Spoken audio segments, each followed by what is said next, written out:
Greetings everyone, this is Rob Sanders with Simply Learn, and today we're going to talk about digital marketing course.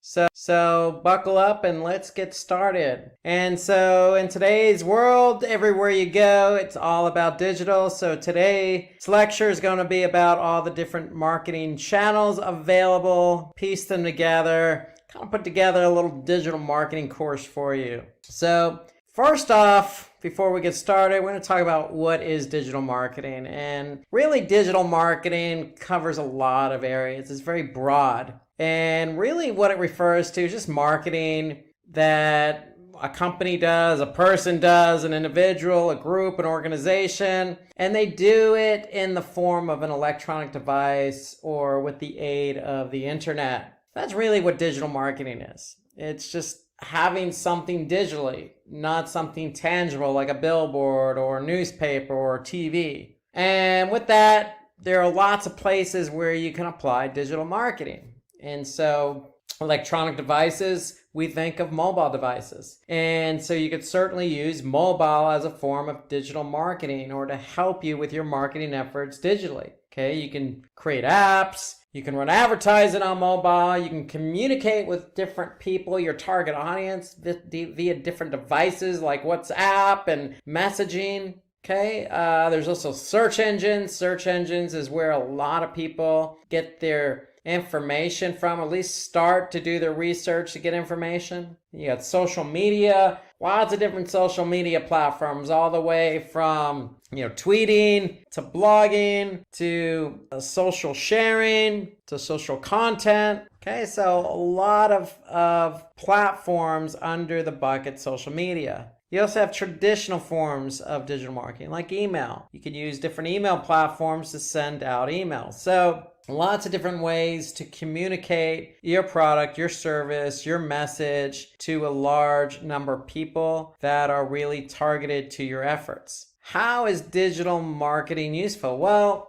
we know it provides different metrics. Why do we know it provides different metrics? Because it's all digital. Okay, so anytime you send out an email or post something on Facebook, you're going to get data back. And when you get data back, you could take that data to determine how well that post or that email performed. And if it didn't perform up to expectation, you can make changes to improve performance. That's called optimization. Okay, so that's the great thing about digital marketing. It's useful in that we get data, in some cases instantaneously, and we're able to make changes in order to optimize that campaign. We can also provide personalized user experience. So meaning if we know who our targeted audience is on, say, Twitter or LinkedIn or Facebook, we can really cater our messaging to that group. Probably most importantly is that digital marketing compared to traditional forms of marketing allow us to really reach a global audience very easily at a very low cost. That's the key. So if I want to target people in India or Nepal or Pakistan, I can certainly do that. And I can do that with the snap of a campaign, and I can get data back. And based on the data, I can tailor that experience even better. Really, it just allows us to really hone in on a particular audience anywhere in the world very quickly. So these are just three of the main reasons why digital marketing is useful. Some other experiences or uses for digital marketing, again, it provides a cost-effective alternative to traditional marketing. So, for those that are familiar with purchasing advertising on, say, TV or radio, you have to pick a spot. You have to pick a program and then pick a time slot associated with that program. So somebody's watching a program and that program tends to draw in a specific target audience, then you want to show your ad around the time when that program is slotted to air on TV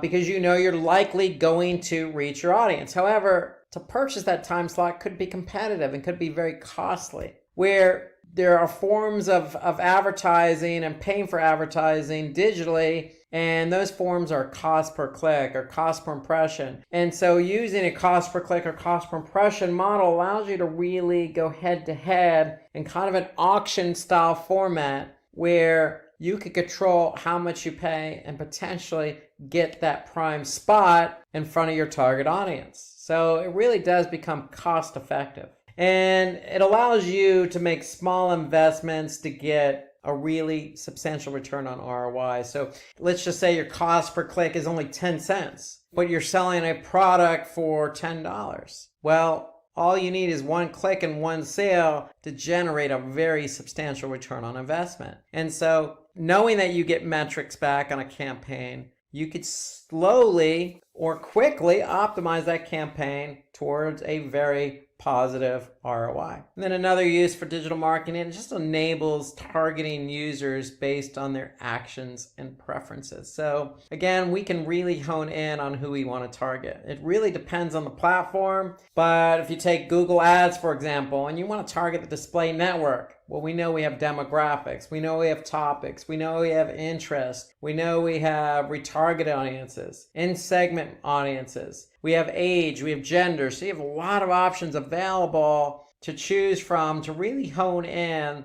on who you want to target. And we talk about remarketing is another form of digital marketing. So you can set up a marketing campaign. So if somebody comes to your website and does not purchase the product or service that you're offering, you could take action on that behavior. So I can retarget a group of people who didn't purchase. That's retargeting. Or you could do it via remarketing. And basically, that's the beauty of digital marketing. It allows you to really target users based on their actions. Some other uses for digital marketing, it helps build brand awareness and reputation of your business. So when we say brand awareness, if you're just launching a company and nobody knows who you are, if we use Google Ads as our preferred method of digital marketing and establishing campaigns, we can choose that display network. That display network on Google Ads reaches a large amount of people. So you can really get your name out there and really target your intended audience and allow that targeted intended audience to really understand who you are, because they're going to see your ad in the form of a banner or in the form of a video or in the form of text. And so that's the beauty of digital marketing. You can really reach a lot of people and a lot of people who might be interested in your product or service. And then digital marketing provides a platform for you to be interactive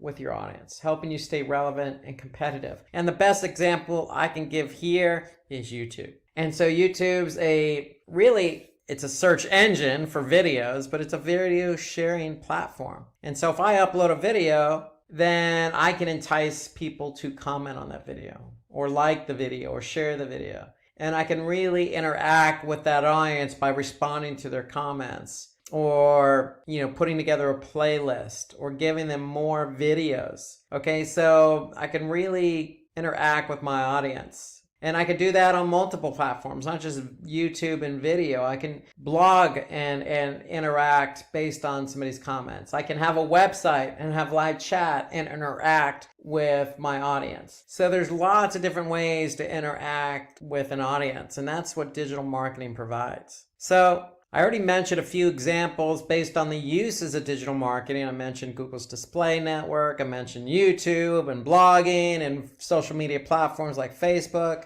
Well, there are lots of different types of digital marketing channels out there. And we're going to talk about a few of them today. We're going to start with search engine optimization. And so search engine optimization, as you probably know from the name, involves search engine. And it involves really making your site relevant in the eyes of that search engine. So if you're in the United States, you know that Google has a large market share, meaning a lot of people use Google on a daily basis. So we want to make sure we do everything we can to optimize our site in order to make our site relevant for those coveted keywords. Now, why do we want to make ourselves relevant for those coveted keywords that we want to be found for on search? Well, because a lot of people use search. And when a lot of people use search and you're found for those keyword queries, then it's going to increase the flow of organic traffic to your website. So the higher you rank, in theory, the more traffic you're going to get. And so when we talked about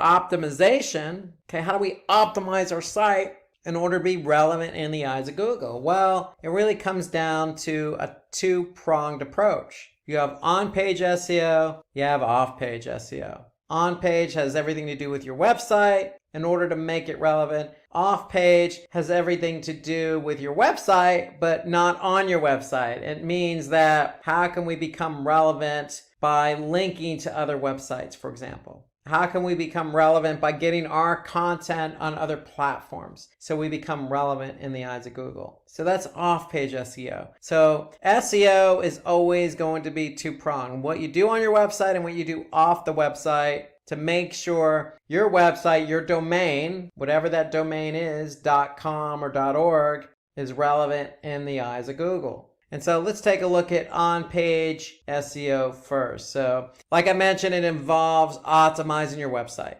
And when we say optimizing your website, there's a lot of things you can do on your website to make it relevant in the eyes of Google. And we can look at the content, okay? We can look at the source code. And so there are a lot of different components to be looked at here. So you have the header tag, you have the meta description, you have the alt tag, you have how fast your page loads, you have internal linking, you have a sitemap, you have lots of different things going on here. And so for me, one of the first things you should do when you create a page on your website is to make sure the title tag is unique and includes those keywords. So if we look here at this example, the title tag is important because that's what shows up in search results. Here you can see the title tag on Google is up to 65 characters. So you always want to include that keyword in the title tag. Then you have your URL, and then you have what you call a meta description. So that's underneath the URL, underneath the title tag. And again, this is in search results. So organic search results. Somebody types in a keyword, you want to be found, and you want your title tag to stick out, and you want your meta description to specifically describe what it is you're offering.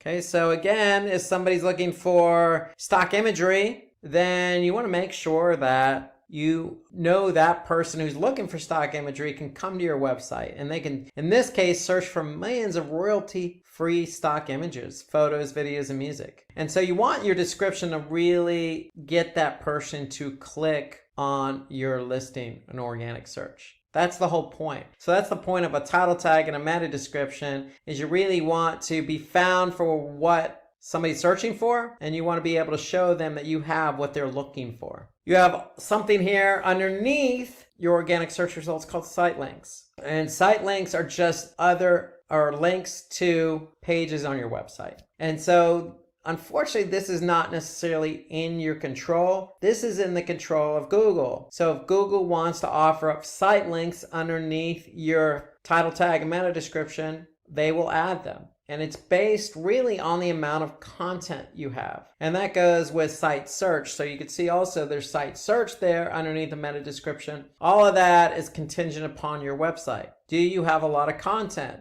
And if you have a lot of relevant content, then Google will naturally add in site links underneath your organic listing to links to other pages on your site. So that's on-page SEO, and now we're going to look at off-page SEO. Okay, so off-page SEO involves using promotional methods beyond just optimizing your site. For example, optimizing your title tag and meta description might not be enough to get you to rank for that coveted keyword query. So we need to do some link building. We need to get our name out there on other websites. Okay, so we need to be able to establish some external links or backlinks from high quality relevant sites to our site. And it may not just necessarily have to be a link, because Google recognizes linkless backlinks. So just having a reference on a high quality site may be good enough to get you in the eyes of Google to become more relevant. Okay, so that's off-page SEO in definition. So really what we want to do is we want to establish a way to get links from other websites to our own, or references on other websites to our website. We want to build those links to help us gain in ranking. So there's lots of ways to do that. You have social media. Again, you have social content sites like Reddit, Medium, Quora. You have blogging. Okay, there's lots of ways to establish yourself out there on the internet. You just need to make sure they're quality sites, and you need to make sure they're relevant. And so when you do get a link on an external site pointing back to yours, you want to make sure it's a follow. So you want to make sure that Google knows to follow that link from that site to yours. So if you're out there establishing content on a third-party website or another website and they're going to link back to you, just make sure that it's a follow. Do follow, not a no follow. Okay, and I'm going to show you an example of what that looks like here. So if you're not sure what the difference is, here I'm on backlinko.com, and really a no follow versus a do follow is simply in the href. So in the href, if you don't have anything in there other than the link, then the search engines are going to follow that link from that external site to yours.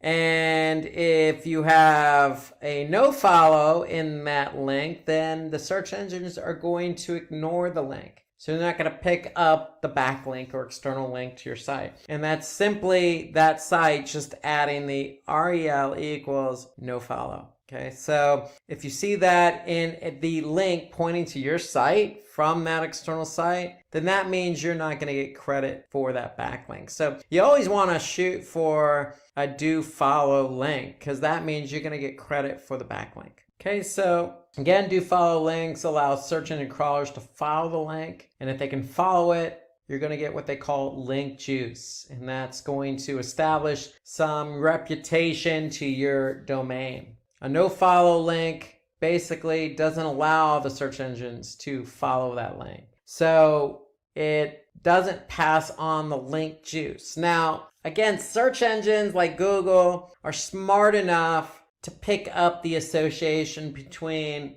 a website that talks about your website and your website. So meaning, if you don't have a link and if you have a no follow link on that site, don't fret, because Google has come a long way. They're not necessarily focused on links, though it does help. So for example, if you are on a very prominent site and there's no link, then you still may get credit, because Google does recognize linkless backlinks. And that's what they call a linkless backlink, is just having a reference on that site. But you always want to try and get that follow, not the do not follow. Okay, so here you can see an example of off-page SEO. Okay, like TripAdvisor would be a good example. A link that redirects from TripAdvisor to, the Oprah magazine as an example. So the Oprah magazine is going to get a backlink from TripAdvisor to the site. So if Google crawls TripAdvisor,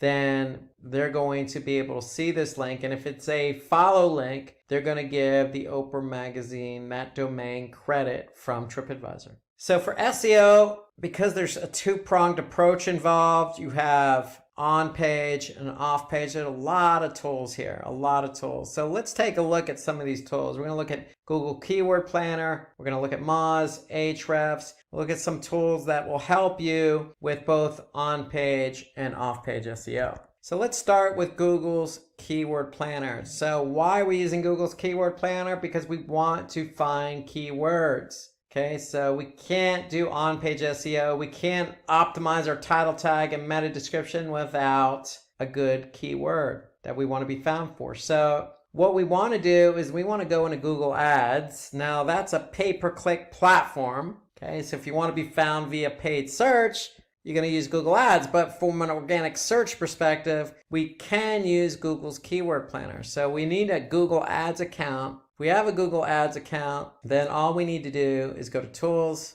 then we need to go to Keyword Planner. And the Keyword Planner is a good tool because it allows us to find those coveted keywords. So we can discover new keywords, and that's exactly what we're going to do. So for example, we're going to find, use the keyword mail delivery. If we have a business that delivers mails to people, what keywords do we want to optimize for? So we're going to be in Google Ads. We're going to go to Tools. We're going to go to Keyword Planner. We're going to discover new keywords, and we're simply just going to type in a keyword. So we're going to click Get Results, and Google's Keyword Planner is basically going to give us some information. So the keyword we chose was mail delivery. And they're telling us that on average over the last 12 months, there's 22,200 search queries on average over the last 12 months. Okay, so I could see if I hover over the graph here, I'm going to be able to see the average over 12 months. Okay, so here I can see the average over 12 months from July to June 2019. So here, what do I want to do? I want to look for trends. Because here I can see the averages go up and down a little bit. But 22,200 is the average over 12 months. And then Google's Keyword Planner also tells me how competitive that keyword is. So if it's highly competitive, but it's got a lot of search volume, it could be a keyword I may want to covet. But the beauty of the Keyword Planner is that they also give you other keywords to look at. Okay, so meal delivery service is 49,500. Okay, so here you got some other ones. Best food delivery service, 9,900. Again, some of these are very competitive, but some of them aren't. And so you want to be able to do your due diligence, do some analysis, and figure out what keywords work best for you that aren't going to be competitive, but at the same time give you some search volume. So if you do rank for that keyword, you should expect X amount of clicks on that keyword based on the volume. So that's Google's Keyword Planner. Alternatively, you can use a tool like Moz.com. So if I log into Moz, they have a tool called Keyword Explorer. And so here I can just type in that same keyword, meal delivery, targeting the United States, in English, and Moz is going to give me some information on the keyword. So here, they're going to give me a range in terms of the monthly volume, and they're going to give me a difficulty score. So they're going to tell me how difficult this keyword is. So out of a score of 100, it's 53, and they're going to tell me what my expected click-through rate could be if I'm ranking for that keyword. More importantly, they're going to give me some other keyword suggestions, just like Google's Keyword Planner. So here I can see prepared meal delivery service, meal delivery companies. So there are a lot of different suggestions of keywords that I can choose from. And if we scroll down, we could see basically some mentions. We could see the analysis, who's ranking for these keywords. So we can really get some insight as to who's ranking, how much volume, how difficult it is, what my estimates could be if I'm ranking, etc. So a lot of information built into Moz's Keyword Explorer tool. So Moz's Keyword Explorer tool could be a good option for you if you don't have access to Google Ads and Google's Keyword Planner. So if you're working on SEO for a website and you're curious about what the off-page SEO situation looks like, well, you can use a tool like Ahrefs. It's a free tool. You can go here, and if you're working on a specific domain and you're focused on off-page, you could simply type in that domain here, and then you can check the backlinks for that domain. Okay, so I'm gonna go ahead and type in my domain, and now I'm gonna get a sense of what my backlink profile is for my domain. So here I can see the number of backlinks, the total backlinks, and notice 85% of them are do follow links. So Google is able to recognize those links. And then I could see referring domains. So I have 124 different domains pointing to my website. And so here I can get a snapshot of the top 100 backlinks pointing to my website. And so this just gives me a snapshot of what's going on with my off-page SEO performance. Again, it's a free tool. It's good to use because it gives you an idea of what your off-page SEO situation looks like. Okay, another tool you could use is Pingdom. Okay, you can set up a free trial here. It's good for 14 days, and it allows you to, look at page speed. It allows you to monitor the site itself in terms of, visitors, maintenance, etc. So you can use Pingdom as well. However, it's only a 14-day free trial, but it does give you some good insights into SEO.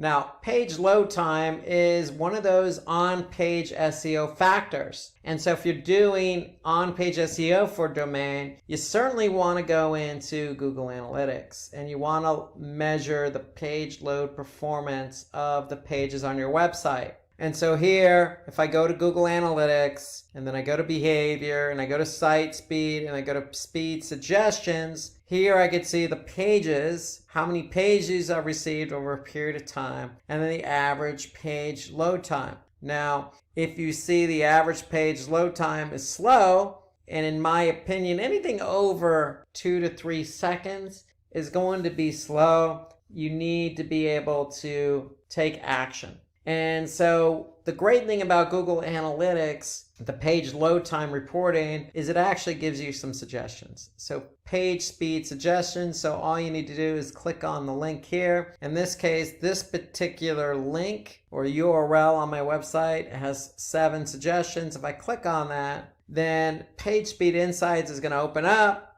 And what's going to happen is Google Analytics / Page Speed Insights is going to analyze this page and give me some feedback on how the page is performing, not only on desktop, but on mobile as well. And so here I can see, if I analyze this page, I can see some of the opportunities to improve the page load time on desktop and again on mobile here. So here you can see a lot of the opportunities and a lot of the issues I have that I can address. Now, if you're going to manage SEO for a website, then you're going to need an SEO platform. So again, Moz is a good example because we showed you the Keyword Explorer, but they also have many other tools available built right into the platform. For example, rankings. Okay, you can get crawl information. So when the bots crawl the site, what kind of errors are coming up. Here I can get some page optimization. So I can choose a keyword and I can choose a page, and Moz is going to be able to give me feedback to see what more I could do to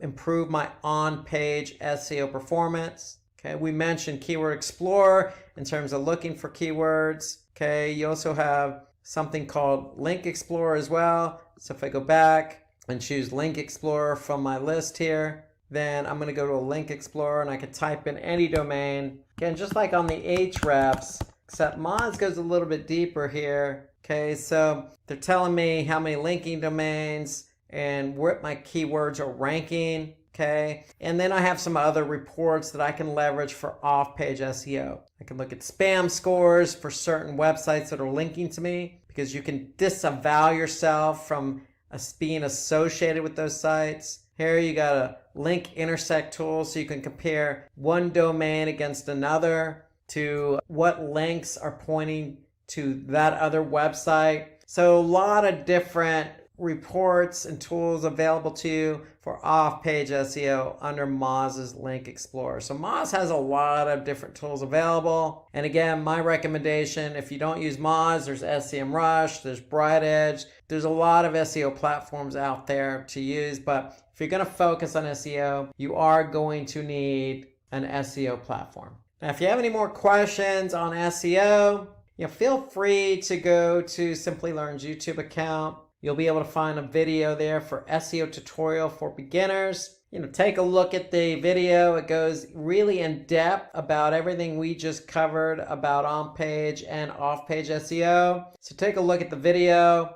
And if you have any comments about everything we covered with SEO, feel free to comment underneath this video here, and we'll be sure to respond accordingly, especially if you have any tips and tricks that you do for SEO. So let's move from search engine optimization to content marketing. And so content marketing is a form of marketing that involves simulating interest in a brand's products or services by creating and sharing online material. So when we talk about online material, that can come in many forms or assets. So some examples are blogs, videos, infographics, case studies, white papers, ebooks. All of this is content generated. It's just in different forms. And so you want to be able to take any one of these forms of content and be able to distribute that in some form or fashion. Okay, so for example, a blog can be part of your website. A video could be something you upload to YouTube.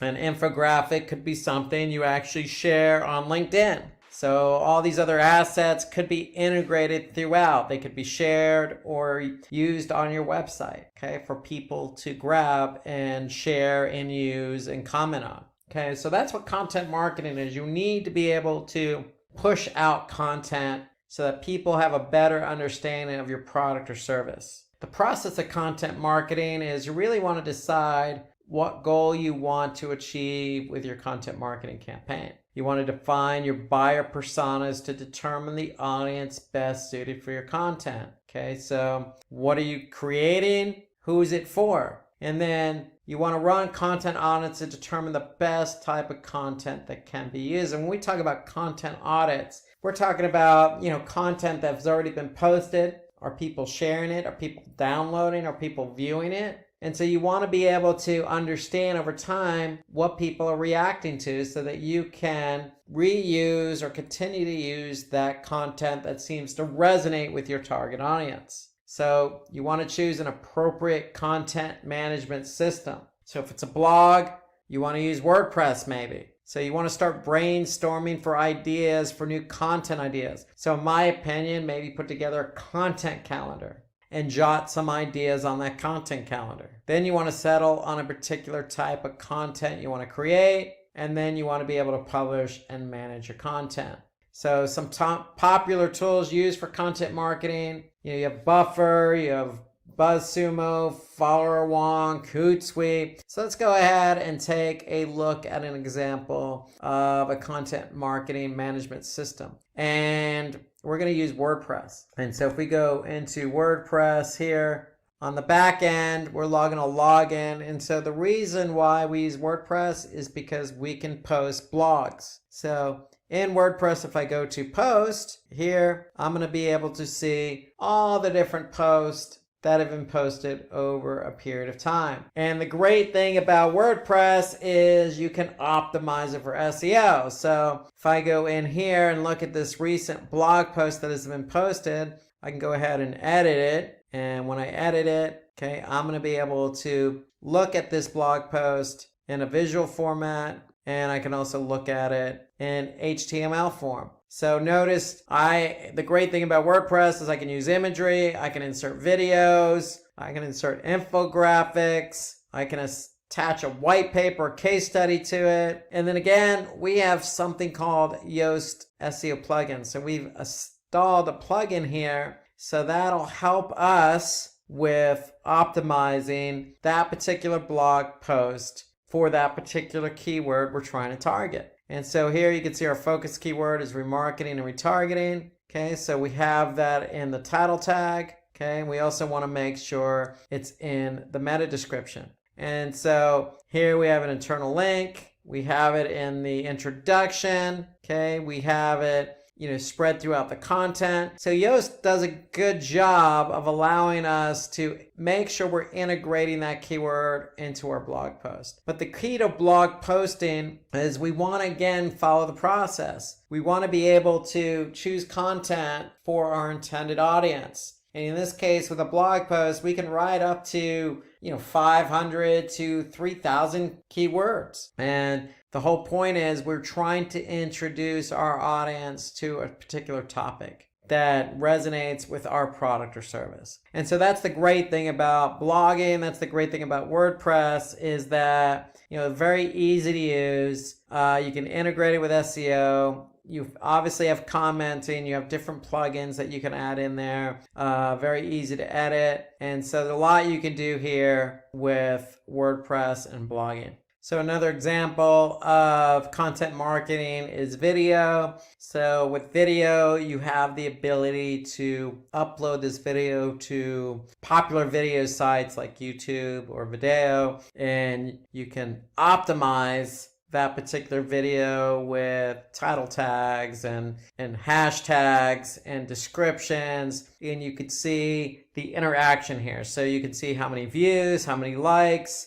shares, the ability to share, the ability of people for saving it. And there's just a lot of interactivity when you have video. You can also use video, as I mentioned, on your blogging platform. If it's WordPress, you can also use video in social media platforms like Twitter, LinkedIn, and Facebook. So video is a very popular form of content marketing. Lots of good video tools out there to create a video. A high quality video is what you want to put your product and service in the best forefront. Okay, so that people can react, they can share, they can comment, they can follow, they can like. Okay, so that's what you want to do, is think about video, because video is very versatile and powerful in terms of getting your message out there. So let's move from content marketing to social media marketing. And social media marketing really involves creating content, if it's that blog, if it's that video that you created for content marketing, and really using different platforms to increase your visibility, whether that be traffic, whether it be engagement, whether it be brand awareness,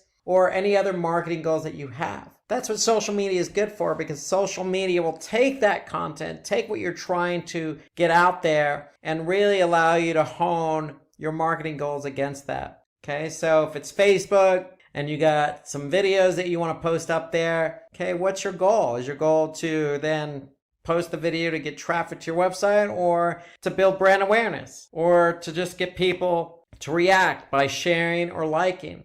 And so that's what social media is good for. It's really good for taking content and really distributing it to your target audience. Okay, so sharing content allows you to, generate user-generated content, or it allows you to create interactive content. And again, you can use infographics, or you can apply content with imagery, or post videos, or do things that are interactive like polling and contests. So a lot of flexibility in terms of the content that you could share on social media. And so you want to establish a process for social media marketing. So this is the digital marketing course of it. So you want to be able to have a process, and you want to be able to set up goals that you want to achieve with your social media campaign, because just posting content for content's sake is really not going to generate anything for you. So you want to set up those goals ahead of time. Then you want to understand what content would be best suited for your target audience. So if our goal is to generate brand awareness, then maybe an infographic is what we want to do. Okay, maybe that's the best choice of asset for our target audience based on the platform. With social media, we also want to research what the competition is and find out what works for them. So it's very easy to do on social. So if you already have a competitor on Facebook, you can always go to your competitor's website and you can always see what they're posting and what kind of reaction engagement they're getting for a particular post. So it doesn't help before you go live to do some due diligence about your competition. You can also conduct a social media audit. And again, what we mean by audit, just like on the content side, we want to be able to see what's worked and what's not worked in the past. And with digital marketing, recall, you can get instant metrics back. So if you posted something last year and you're thinking about posting it again, you probably want to do an audit to see over the past year what posts have worked and have not worked for you. Then you want to pick and choose the social media channels or platforms and define a strategy for each of them. Because if you have a video, then the video may work on, say, YouTube or Instagram, but may not necessarily work for LinkedIn and Twitter. And so you want to be able to pick and choose the asset, the strategy, and align it with the appropriate platform. Then you want to take inspiration from case studies and other famous brands. So again, continue to learn. I mean, that's the beauty of social media marketing. Most big companies, medium-sized companies, even smaller companies that have performed well are out on social media. So take a look at some other companies that inspire you, or some other companies in your industry, or even, again, your competitors, and see what they're doing and what they're posting and what kind of engagement they're getting. So you should always, be able to seek out what others are doing on social. And to me, this is important. Create a social media content calendar and This isn't necessarily the very end of the process. This goes back to the beginning of the process. So when you're establishing goals and you're establishing what kind of type of content you want to use, that should all be part of a social media content calendar. And I'm going to show you an example of one here shortly. And then again, you want to be able to test, evaluate, and adjust your strategy because again, you're getting metrics. And if you post a video on Facebook and it's taking off, then meaning in terms of likes and shares, you probably want to consider maybe doing another one that complements that. So here's a broad example of a content calendar. Again, it's in a spreadsheet. Again, by no means does one size fits all, but just to give you an idea, if we're blogging, what we want to do is we want to pick our target audience, maybe that be country or particular demographic, and you want to come up with some topics ahead of time here. And you want to maybe put the status up there of, it's just a draft or an idea. Or when it actually does go live, you want to turn it on live. You want to pick your date, add some comments, okay? Create your content. And, what's good about a content calendar is you can also work in SEO, so you can assign keywords. And then you could add those keywords to Moz for ranking. You can create your title and meta description. Then you can carry that content forward and choose a particular social media platform to post to. So that's the beauty of a content calendar is it allows you to think about things up front and then prepare the content accordingly so you can optimize it for organic search and post it on social media for off-page SEO and for social media marketing. And so you just want to get organized ahead of time using a spreadsheet, in this case Google Sheets, to lay out the topics ahead of time so you can write the content for your intended audience. That to me is the way to go. Now remember, there's lots of different forms of content that you can use with social media marketing. Here we have video, so you can see this video could be posted on YouTube or LinkedIn or wherever. And the whole point is you want to be able to measure engagement. Here you can see this is just an image. It's just a file, and this has been posted on Facebook. So here we can see how many likes and comments and then shares. And so you want to be able to leverage different forms and different assets across social media to see actually what works and what doesn't work. And again, look at what other companies have done, whether they be competitors or not. See what type of assets they're posting and what's working for them. Now, when it comes to social media marketing, there are lots of tools available. Okay, you got Buffer, Hootsuite, Sprinkler, Post Planner, Later, Sprout Social. I mean, the list of social media marketing tools is endless. And just like SEO, you will need a platform to work with. So with SEO, we showed you Moz as the SEO platform. With social, we're going to show you Sprout Social, because with Sprout Social, if you have a content calendar, if you have a lot of different assets, you want to be able to organize those assets and content across multiple channels. And the great thing about using a social media calendar is, yes, you can publish and organize your post accordingly. You also have, most social media platform tools have listening. So you can listen in on keywords and audiences, different brands and industries and conversations that are being had about a specific topic. Okay, and again, most social media platforms, if not all, have reporting. And so this is important because you can actually see, how your post or different assets are performing in terms of engagement. And so to me, that's important. If you're going to focus on social media as a platform, as a channel, you want to have a social media platform tool that will help you organize your content, publish it accordingly, listen in, and get that report to help you figure out what's engaging and what's not engaging.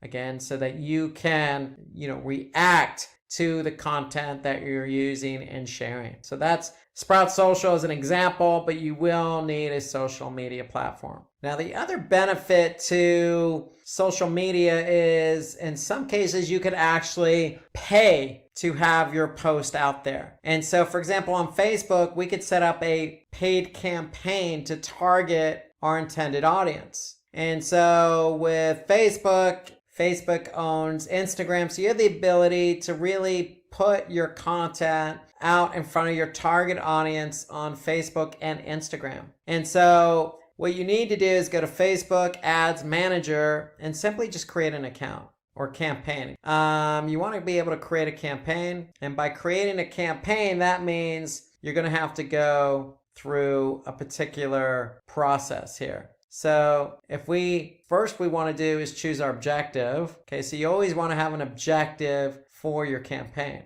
So is it going to be brand awareness? Is it going to be to drive, traffic? Is it going to be to drive conversions? So you want to choose a goal or objective if you're advertising really on any platform.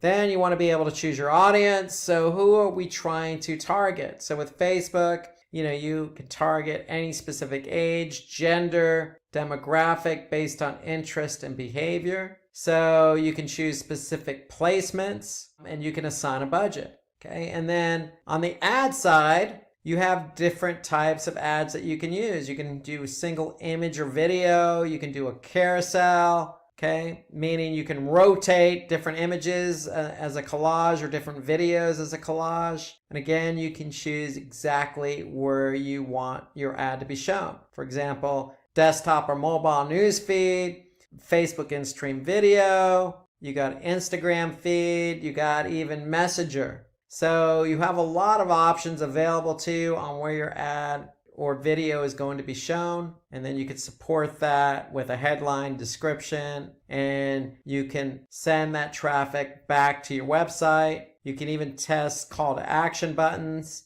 Okay, so you can append your ad with a call to action button. And so you can do a lot here. This is just Facebook. You can really do a lot of specific targeting. Now with Facebook advertising, it's a cost per click model. So anytime somebody does click on that ad, you're going to pay. But it allows you to really get your content out there in front of your intended audience. If you're not doing it organically, meaning you're not posting on Facebook on a regular basis, or maybe you want to supplement those organic posts, then doing this is a good way to really get your brand out there. If it's awareness, if it's to drive traffic or to convert, Facebook is a good option. LinkedIn, Twitter, all these social media platforms offer that option up to do paid advertising. Now, if you want more information about social media, we have a great video on YouTube already, how to start social media marketing. It really goes into the details about organic social and what I just covered with paid social, specifically on Facebook. So take a look at that video. And again, if I missed anything on the social media side, feel free to comment or add in your best practice, whether that be part of the process or a different platform that you use for social media.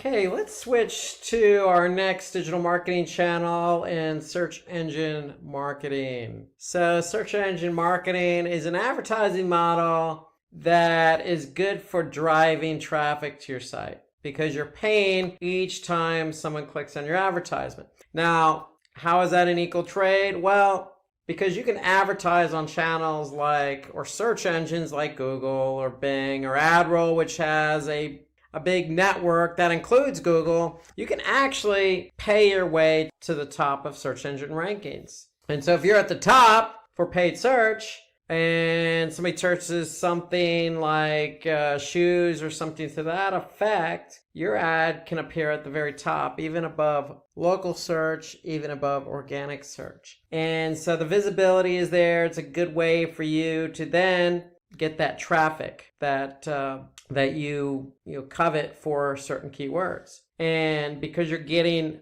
traffic or have the potential to get traffic, you're going to pay each time somebody clicks on these ads. So you have multiple choices on the type of asset you want to use, including text, image, video, etc. So there's more to it than just Google, Bing, AdRoll. I mean, you have LinkedIn, you have Twitter, you have Facebook. So you have lots of different ways to advertise and get your ad in a more prominent position. You just have to pay for it. And I just showed you that under social media marketing. Facebook, you can create an ad, have your ad targeting your audience, and in return, you're going to pay Facebook. Works the same way for most of these networks. Okay, so when you actually set up a campaign, like anything you do when you set up a campaign, you want to determine the goal you want to achieve for the campaign. You want to do that up front, especially when you're talking about paying per click. If you're paying per click, then you definitely want to make sure you determine what your goals are so you can measure them accordingly. Then you want to choose, in this case, a relevant list of keywords. You could do it for your brand, meaning you could choose your own brand keywords. You could choose keywords related to what your brand is trying to offer, whether that be a service or product. And once you choose a relevant list of keywords, you can finalize those keywords and then bid on them. So once you start bidding on them, then what you're going to do is align those keywords with a headline. So it's all done within the framework of any platform you're advertising on. Really, the key here that I want to really emphasize is when you establish a campaign or set up a campaign, you need to establish what the goal is. Because when you actually choose your keywords and write your ads and launch the campaign and start paying Google or Bing or whomever it is you're advertising with, you want to be able to measure those goals. So that's really the important part here. Because regardless of where you advertise, you're going to be able to monitor campaign results. And so with Google, you can even import conversions into the campaign. So for example, if I go to Google Ads, for example, if I go to Tools, okay, you can see I'm running campaigns. What am I trying to accomplish with these campaigns? Well, in this case, I'm trying to get donations. People click on donations. So I can go to Tools, click Conversions, and then I can see what conversions are added to my account.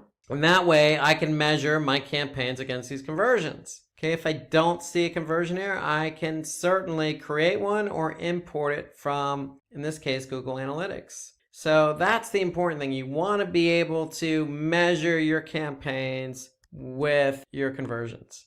And then just as important, you want to be able to optimize your campaign. Because if it's not performing, if you're running a campaign, you're running up costs, and you're not getting conversions, you're probably not going to be continuing to run those campaigns. So you want to optimize your campaign and retarget potential customers. So retargeting is always a good option. Retargeting is targeting someone that went to your website and basically acted in a certain way, meaning they went to a certain page or abandoned a cart or actually purchased or downloaded something. Okay, you define what action you want that audience to take in order to retarget to them. Okay, so the whole point is you can configure your retargeting campaign based on certain behavior on your website. And the whole point there of retargeting is you're pulling people back to your website. So in addition to optimizing, search campaigns, one of the benefits of search engine marketing is you can run retargeting campaigns. So here's an example of an ad. Okay, so here you could see it's a good ad in the sense that it's using everything available to it. So for example, here I could see 3 headlines. So Google, in this example, allows you to add in 3 headlines. So here you could see Simply Learn official site, get certified, get ahead. Then you can see simplylearn.com.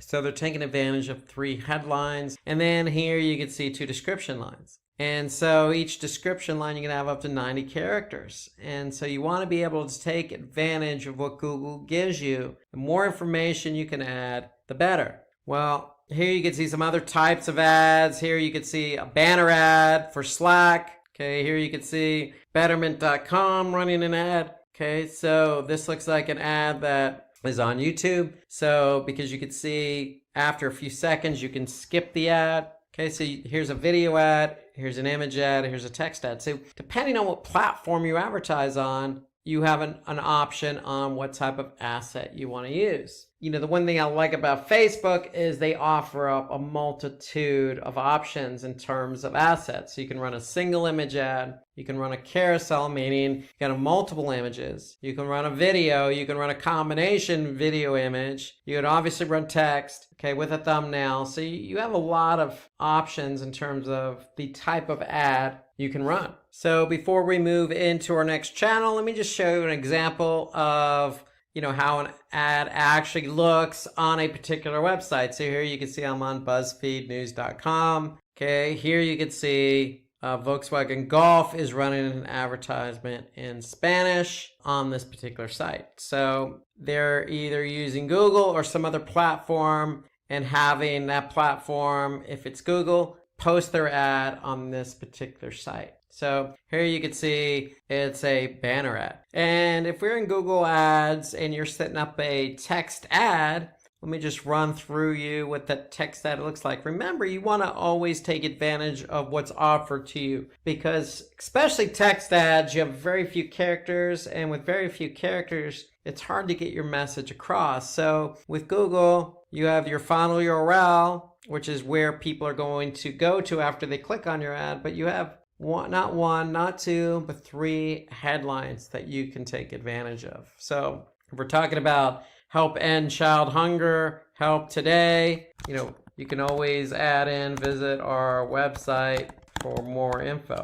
I mean, you want to take advantage of what's available to you.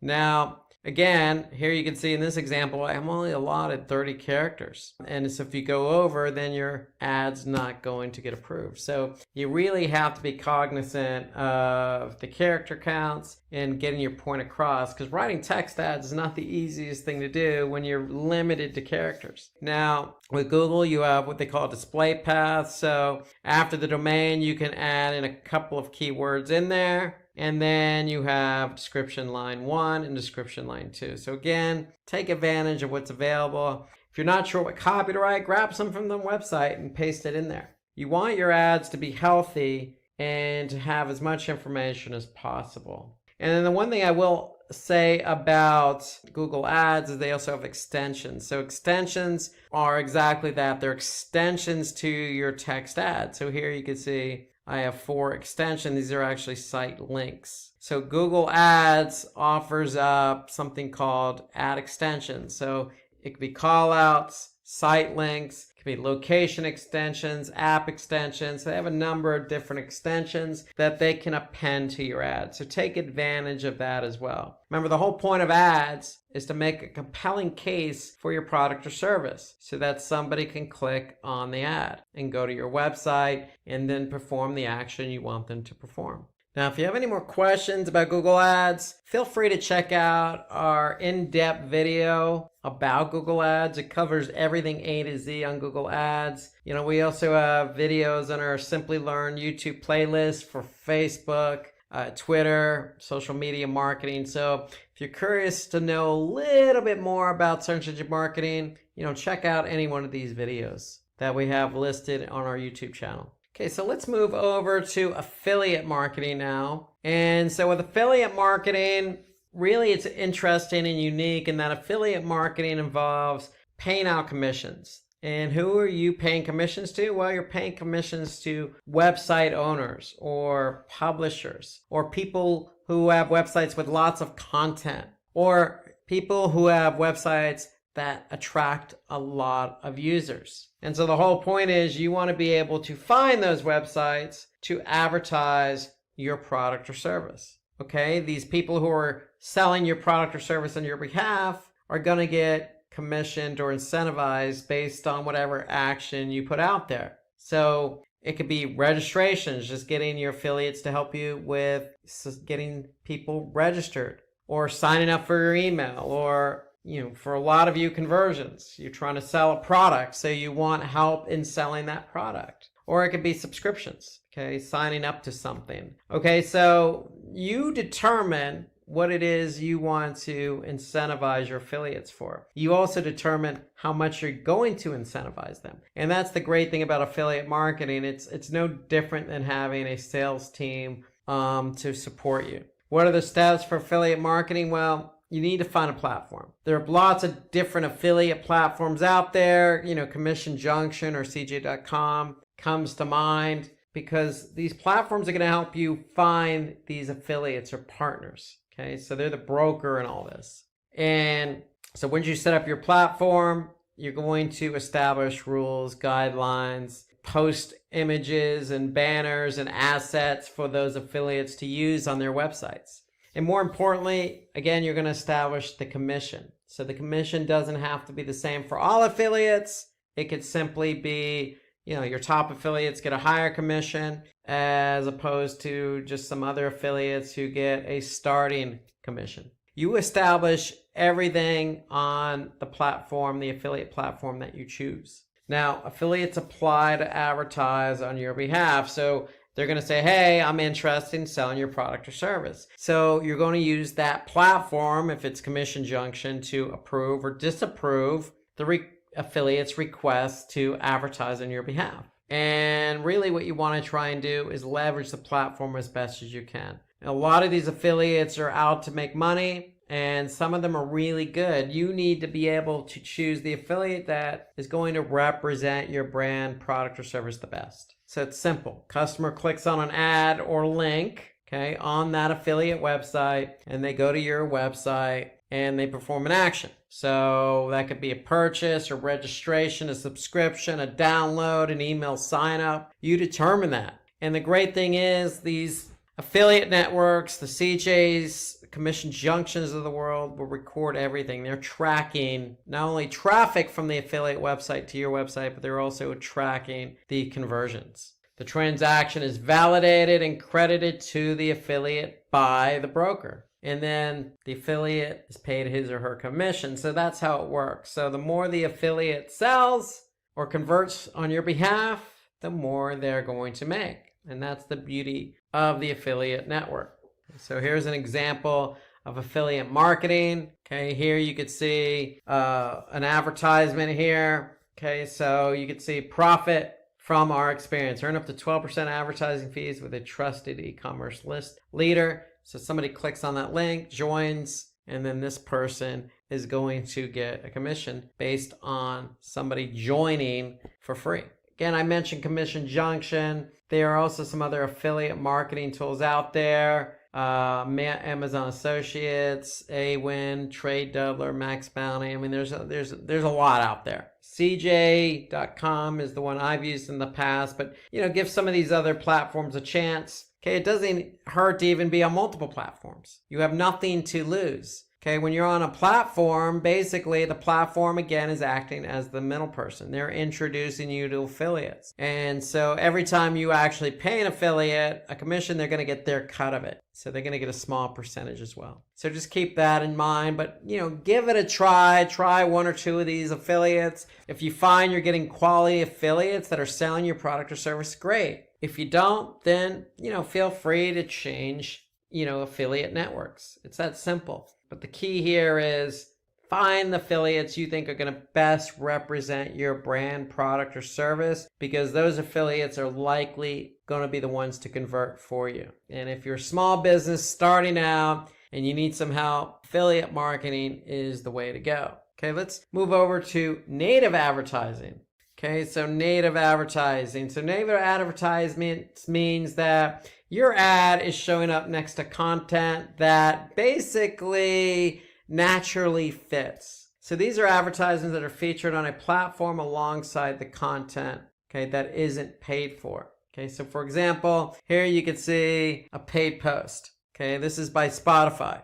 Okay, this paid post, okay, was on BuzzFeed. This particular post was probably on a news article related to music, because they're talking about bands that probably wouldn't exist without Led Zeppelin. Okay, so for Spotify, you using native advertising allows them to put their ad next to content related to their ad. Here you can see another BuzzFeed article. Okay, 11 great Amazon deals that will be music to your ears if you're an audiophile. Here you can see an advertisement next to the article. So you can see the ad about Led Zeppelin, and here you can see the actual article is about music. So the whole point about native advertising is making sure there's a connection between the ad and the article. So Spotify is advertising, okay, their product and service on an article on BuzzFeed, which happens to be about music. So a good example, we used BuzzFeed just a second ago. So if we go to BuzzFeed, here you can see I'm on TV and movies, and here you can see got an ad here.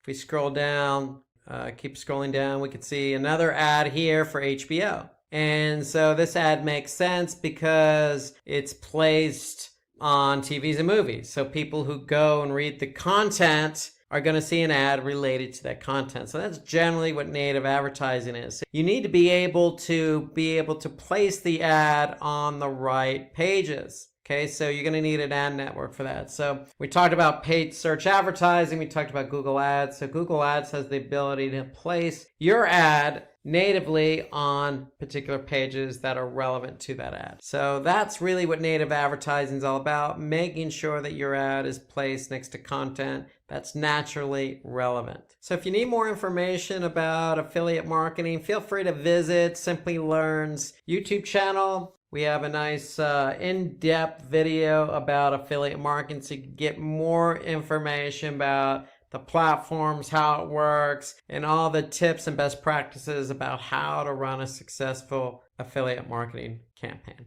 So let's turn our attention to email marketing now. So email marketing, very traditional form of digital marketing. It's been around the longest. It's kind of the grandfather of all digital marketing channels. So email marketing really is used to personalize emails in order to convert that recipient or that prospective user into a customer. And so like all the other digital marketing channels, we want to follow some type of flow or process or methodology. And the first step in email marketing is you have to identify your target audience. Okay, when you identify your target audience, you're going to create a segment.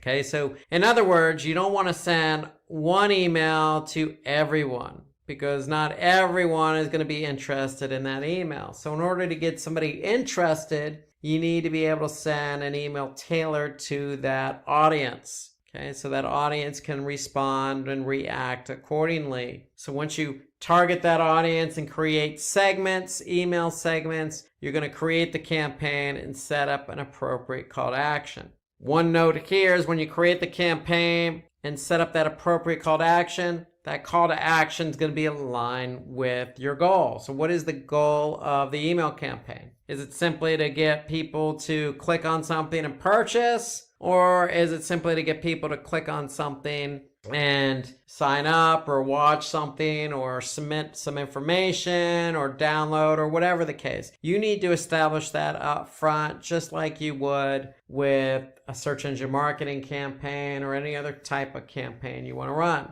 So there are lots of tools out there. Just like with affiliate marketing, you want to choose an appropriate email marketing tool. There are plenty to be had, each work in a very similar nature. Some offer different pricing models, meaning, you can send an email to X recipients for a flat fee, or you pay a small amount per email address. Each one is slightly different in terms of how they price, but in terms of the features, they all work in a very similar fashion. And we're going to show you an example of one here shortly. So when you choose that email marketing tool, you're going to test your emails before you send them out. And then when you test your emails, you're going to use that email marketing tool to actually send the campaign after it's been tested. Okay, so you want to send the campaign, you can immediately send them out or you can schedule them. Now, a best practice with an email is when you actually send one out, you're sending an email out to your target audience, you want to create probably 2 emails per segmented audience. Why? Because you want to add an attractive subject line and copy to the email. But if you send 2 emails to the same target audience, then you want to test the subject lines. You want to be able to see what subject line is going to entice somebody to open the email. Okay, that's the beauty of email marketing, is you can do that. Okay, so you can set up a design based on your target audience, but it's always the subject line that people see first. So you want to write an attractive subject line and copy that's going to entice somebody to open the email. So why not send 2 emails to each target audience? That way you can see what email subject line works best. So that's the whole idea about performing A/B tests to test out different ideas. It doesn't necessarily have to be a subject line. It can be the same subject line, 2 emails, but the difference being the body of the email. It's totally up to you, but the idea here is to always split out your emails per target audience. And just like any other channel, whether it be affiliate or search engine marketing or organic search, you want to analyze performance. And in the case of emails, it's always about open rates. How many people are opening? Then how many people are clicking? And then how many people are actually responding? Are they converting or downloading or whatever it is you want them to do? You need to be able to monitor the behavior because, for example, if your open rates don't work or they're low, then you know something's wrong with your subject line. So you want to be able to make an adjustment. So here's an example of an email from Airbnb. It's a simple email, okay? They're just simply trying to get somebody to click on that call to action to take the survey. Okay, that's really all it's about here with this particular email. So who's their target audience? Well, their target audience could be somebody who's already stayed at a Airbnb property, or it could be somebody who used the app. Probably Airbnb has already targeted this audience and they're sending this survey to a particular audience so that they can get the best results. Okay, so that's a good example of a targeted email with a good call to action that's getting somebody to take the survey. So they're probably measuring how many people opened it, how many people clicked on the CTA, the call to action, and then how many people actually filled out the survey. So you need to follow each step and track each step accordingly. Okay, so again, some popular tools used in email marketing. Let's take a look at MailChimp here. But I will mention like Marketo is a good marketing automation tool. Now owned by Adobe, Marketo allows you to send those drip campaigns. So if somebody doesn't purchase right away, you can send up follow-up emails, like say 1 day out or 7 days out or 14 days out. So HubSpot works in a very similar fashion. You want to be able to methodically plan out your emails. That's the point I'm trying to make here. So let's take a look at MailChimp. So if we go over into MailChimp, very easy interface. Okay, here, if we go under audience, we can actually see who our audience is. We can break out our audience into different groups. You can have a simple test list. You can have people who purchase, people who subscribe to something. Okay, so you can break out your audience into different groups.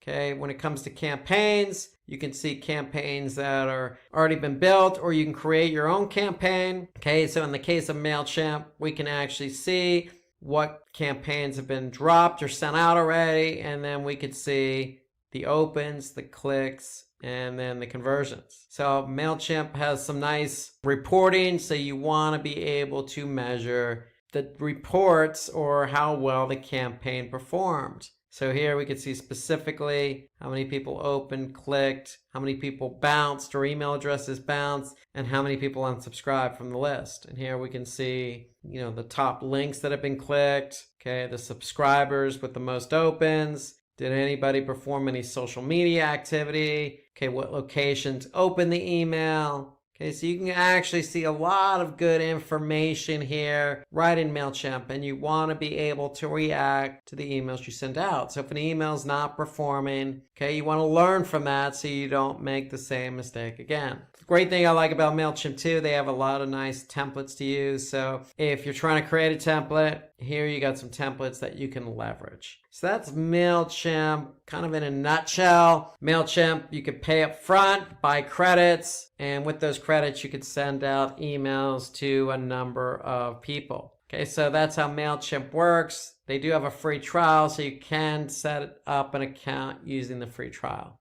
Now, if you need any more information about MailChimp or email marketing in general, take a look at the email marketing webinar we have set up on our Simply Learn YouTube account. Now, let's finish up with online PR or press releases. So we talked about SEO and social and search and affiliate and email marketing and content native advertising. Let's talk about online PR here, because with online PR, it really does involve working with digital publications or blogs or other content related websites. For example, content related websites could be digital newspaper sites like the New York Times. Okay, the whole point of online PR is you want to try and get some publicity on those websites. Publicity means awareness for the brand. It means traffic to the website and eventually some loyalty, future customers, and conversion. Channels that can be used to maximize your online PR efforts. For example, you can connect with reporters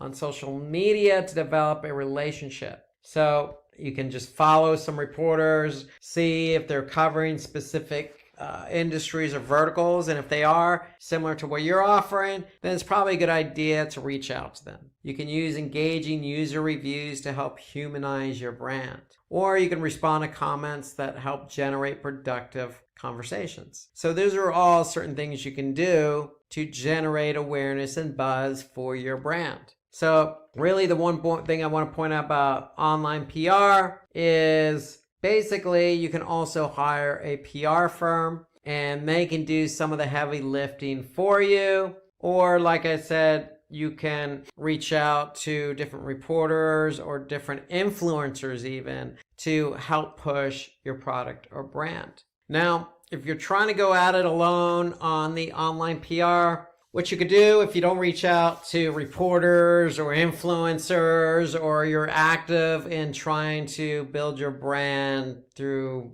conversation, you can always use a third-party service like PR.com. So PR.com allows you to, basically create your own profile, submit content to your own profile, or even submit press releases. If you submit press releases, then other news agencies are going to pick up on those press releases. So it's a good way to get your press releases out there. Likes of Yahoo and Google might pick up those press releases and give you some, much needed visibility.